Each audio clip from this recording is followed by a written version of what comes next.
అందరికీ నమస్కారం అండి. ఈరోజు జూలై 2025వ సంవత్సరము హాస్యానందం హాస్య మాసపత్రికలో వళ్ళపూడి వెంకటరమణ హాస్య కథల పోటీలలో బహుమతి పొందిన కథ చెప్పబోతున్నానండి. కథ పేరు 'భజనకు వేళాయరా'. ఈ కథ రాసిన వారు సరస్వతుల రామనరసింహం గారు. వీరి కలం పేరు సరసి. సరసి వీరు ప్రఖ్యాత కార్టూనిస్టులండి. వీరు అనేక వేళల్లో కార్టూన్లు అందించారు. అనేక లెక్కలేని కథలు, రేడియో నాటికలు అందించారండి.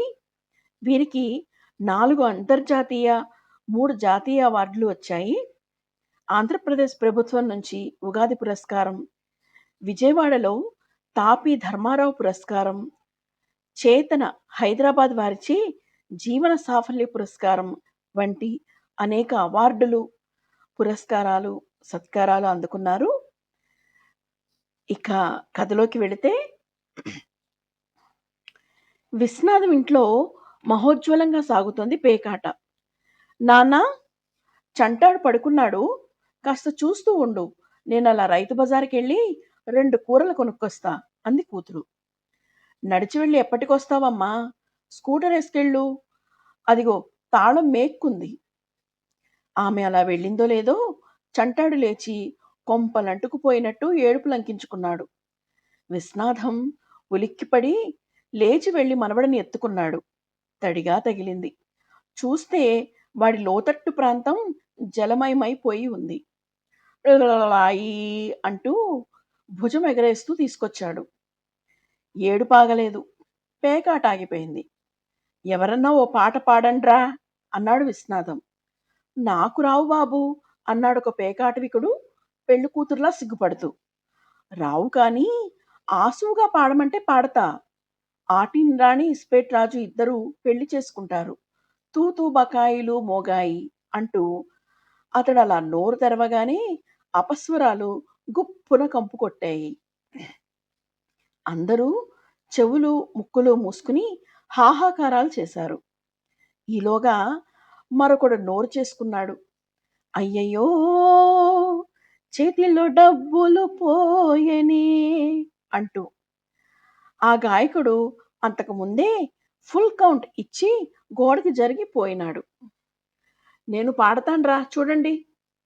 పోతే పోనీ పోరా, ఈ పాపపు జగతిని శాశ్వతమెవరురా వణుకుతూ సహజగమకాలు పలికించాడొక వృద్ధ చీట్లాటవికుడు. ఆపరా శనికొట్టు పీనుగా, చావుపాట్లెందుకురా, అసలే అందరం 60 ఏళ్లు దాటిన వాళ్ళం. వెంటనే అతడి నోరు మూయబడింది. ఈలోగా పిల్లాడు మళ్ళీ విజృంభించాడు.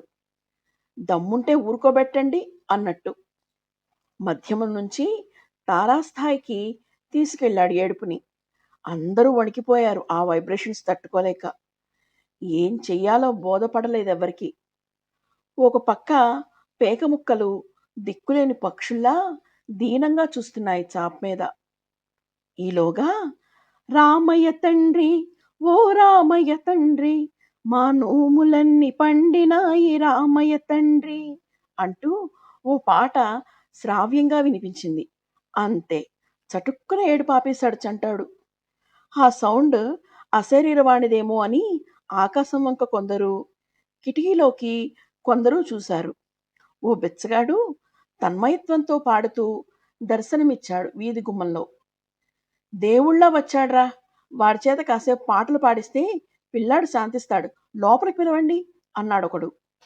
బెచ్చగాడు లోపలికి వస్తూనే పేక ముక్కల్ని చూసి తనని కూడా ఆడటానికి పిలిచారేమో అనుకుని కూర్చుంటూ ఓకెంత సార్ అన్నాడు, జోలులోంచి డబ్బులున్న సత్తుగిన్ని బయటకు తీస్తూ. మా తండ్రే అంటూ అతడి వంక జాలిగా చూసి కర్తవ్య బోధ చేశాడొకడు. సంచిలోంచి తాళాలు తీసి వాయిస్తూ 2 భజన పాటలు పాడాడు బిచ్చగాడు. అద్భుతం! కేరింతలు కొడుతూ చప్పట్లు కొట్టాడు చంటాడు. అంతవరకు పేక కలిపిన చేతులు ఆ పాటలకి తాళం కలిపాయి అప్రయత్నంగా. ఇంతలో కూరలకెళ్ళిన అమ్మాయి వచ్చింది. నేను నడిచి వెళతానంటే స్కూటర్ మీద వెళ్ళమన్నావు. Railway gate వేసేశారు. అందుకే లేట్ అయింది అంటూ చంటాడిని ఎత్తుకుని వెళ్ళబోతూ ఆగి చక్కగా భజన చేస్తున్నారు. ఈ వెధవ పేకాట మానేసి చక్కగా భజన చేసుకోవచ్చుగా రోజు అనేసి లోపలికి వెళ్ళిపోయింది. ఒక్క నిమిషం నిశ్శబ్దం.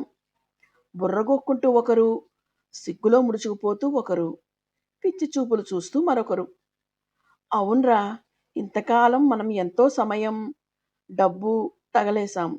వయసు చూస్తే ఇంటర్వెల్ దాటిపోయి శుభం కార్ట్‌కి దగ్గరగా ఉన్నాం. కృష్ణ, రామ అనుకోవలసిన టైంలో కళావరాసు, ఆటిన్ రాణి స్మరణ ఎందుకురా? పుణ్యమా పురుషార్థమా?